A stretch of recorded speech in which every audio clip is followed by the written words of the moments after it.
Finding yourself the prey in the talons of an owl on a dark night is a gruesome affair. The owl will rip you to pieces or eat you whole. Then it will digest you later to spit up a compacted pellet of what was your fur and bones. Then the owl kicks back, rolls itself a cigarette, and smokes it while listening to the wolves howl.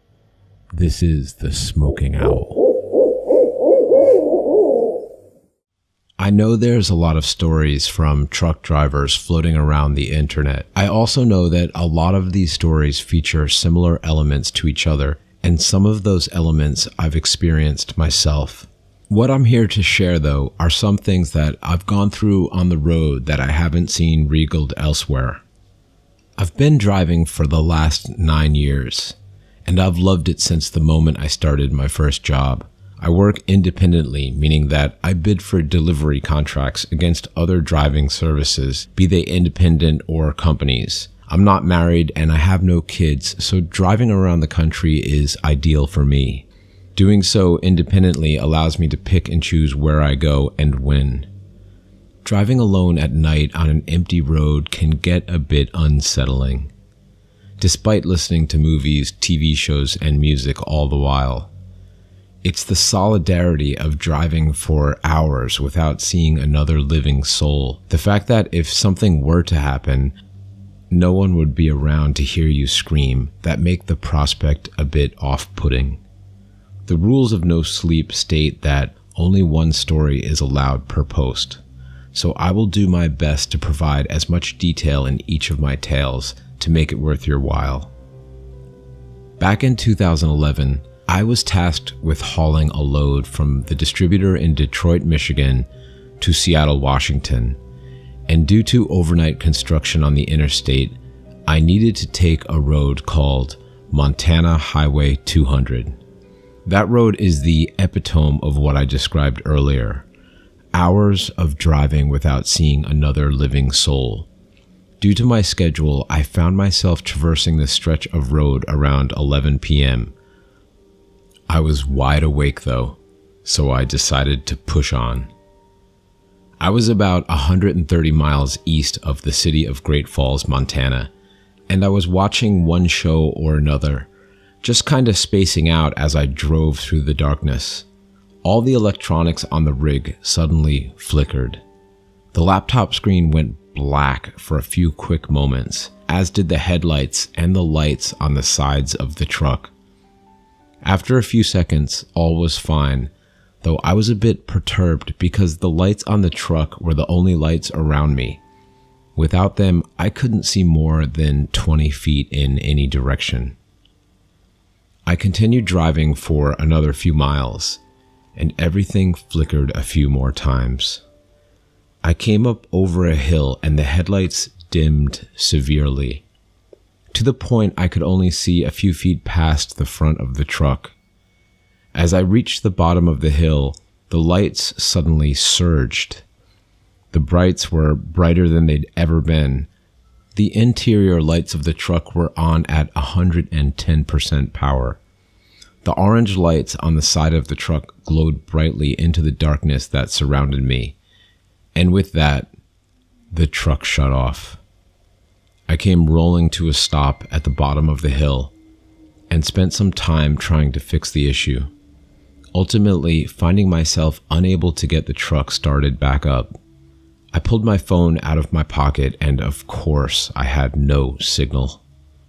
With nothing in front of me or behind me for 50 miles, and the fact that I hadn't seen another vehicle on this road since I got on it, I decided the only thing I could really do is try to get a signal on my phone to call AAA. I grabbed a flashlight, got out of the truck, and began doing the ever-popular hold your phone up in the air move while I walked around aimlessly in the dark. I think it was because I was so focused on the truck and my phone that I didn't realize how terrifying it was out there. The stars weren't very bright, and the moon was resting comfortably behind trees in the distance. Being at the bottom of a hill didn't help. I stayed close to the truck but wandered around a bit looking for any semblance of a signal. When I still couldn't get any, I shined my flashlight around a bit and saw a hill on the opposite side of the road. Just as I was going to the hill, I saw a light in the distance, the unmistakable glow of headlights. I breathed a sigh of relief, then looked down at my phone, then back up, and the lights were substantially closer than they just had been, much too close for a car to be driving. Then I blinked, and once again they were gone. But at that same moment, it was like the sounds of the world stopped. Cicadas in the distance ceased, crickets went silent, and the sound of blowing wind evaporated. And with that, it was completely, deafeningly, ear-shatteringly silent. It was so quiet that it was disorienting. I leaned against the truck while I got my bearings, and then once again tried to find the lights that had been driving toward me, but I couldn't see them. I shined my flashlight around me, out into the distance, trying to find the hill I had wanted to climb to try to get the signal on my phone. But I was taken aback when something else caught my eye. A door. Off the side of the road, maybe 10, 15 yards out, there was a door. It was a door like anyone you'd find in a house. Intrigued, I walked over to it with a cautious reserve. It was in a frame and had a doorknob and everything. As I got closer, I felt an overwhelming wave of anxiety come over me. I wasn't scared necessarily, but rather nervous. I didn't know what was going on. I couldn't hear anything. A car may or may not have been heading in my direction, and there was a door standing in what was quite literally the middle of nowhere. It was just an overload of things I didn't understand. I reached the door and walked around it, and it was just that, a door, standing free in the middle of a huge open field. Now that I was closer, I could see that there was a design on the door. Flowers, to be precise, painted in very light pastel colors, so light that even if it was the middle of the day, I wouldn't have been able to see them there from where I'd first noticed the door. As I was inspecting it, my sense of hearing returned, and I was hit with a flood of noise. Like the lights that amplified a short time prior, the sounds blared like my head was inside a speaker. The sounds of crickets and cicadas nearly brought me to my knees before they returned to normal levels. I had barely had a chance to collect myself when I saw some movement near the front of the truck.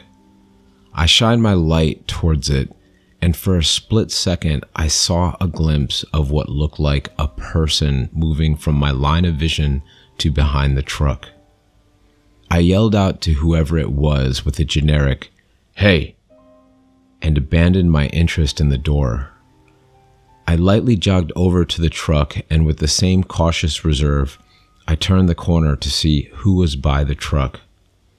The same thing happened though. As I turned the corner, so did whoever it was that was there, only at the other end of the truck. And I saw the same glimpse of a possible person now moving behind the trailer. Instead of chasing them the way they were going, I moved in the opposite direction and tried to meet them around the other side of the truck. But when I did, I saw no one. I couldn't hear any footsteps or anything. It was like I'd imagined someone there, only I knew I hadn't. I decided to look under the truck to see if I could see the feet of whoever it was. I crouched down, got as low as I needed to see underneath the trailer, and shined my flashlight. Of course, I saw no one. But at that moment, I felt eyes on me. The feeling was unmistakable. I'm sure you know the one I'm talking about. I slowly stood back up and shuddered when I was finally upright. And then I felt a warm breath on my neck and quickly spun around, only to find myself face to face with someone. I still don't know what I was looking at. The face was a blur, like it was vibrating almost, but not. I know that's a terrible description, but it's the only way I can think of to put it. If you've ever seen the show The Flash, think of Reverse Flash, but only their face. The only feature I could make out was actually a lack of a feature. Where eyes would have been, though I wouldn't have been able to really see them properly, there was just solid black, like the sockets were hollow. It was wearing a suit, but it was like an amalgam of other suits, a patchwork array of different fabrics and monochromatic colors all sewn together, though it was all done very precisely, like you could actually go into a store and buy it. It wasn't sloppy in the least. Finally, on its head was a top hat, though a subtle one. It was dark gray, almost gunmetal, and somehow it, as well as the rest of its body, was still, only its face seemed to be out of focus. I was frozen in fear, once again consumed by the anxiety caused by the unknown and unfamiliar. I simply stood there face to face with this person for what seemed like an eternity, though in reality it couldn't have been more than 2, maybe 3 seconds. I then felt another warm breath on the back of my neck, which made me instinctively shudder and spin around, only there was no one behind me. Upon seeing this, I turned around once again to keep my eyes on whoever I had just been face to face with, only they were gone. I was alone once again. The feeling of being watched was gone. I was standing next to the truck by myself, the normal sounds of the night surrounding me, and the crippling feeling of anxiety had dissipated. The orange lights on the side of the truck then flickered back on, as did the headlights. I cautiously walked around to the driver's side of the truck and climbed in, finding that when I'd gotten out of the truck, I had left the keys in the ignition turned to the point that the electronics in the vehicle would be on. I closed the door and attempted to start the truck, and was relieved when there was a rumbling and then a roar of the engine. I didn't think twice before putting it into gear and continuing down Montana Highway 200. There were so many aspects of that night I didn't understand. I finished the job, and all the while I was trying to rationalize what had happened and why. It was also confusing, but it would not be the last time I encountered the same aspects of what happened that night. The person with the vibrating face, the sound and light surges, and that door, that flowery pastel freestanding door. I would see them again about 8 months later. Smoking Owl here. Please rip at the like button or scratch a comment. This story was written by an inspiring, descriptive horror author named Nickbotic. You can find his stories on Reddit, as well as on his website, nickbotic.com, N-I-C-K Nick, and B-O-T-I-C Botic.com, where there are other amazing original stories. I'm currently working on a story about a cryptocurrency trader whose life took a dark turn when he got himself in too deep using extrasensory perception to predict price movements. So check in again soon and be sure to subscribe.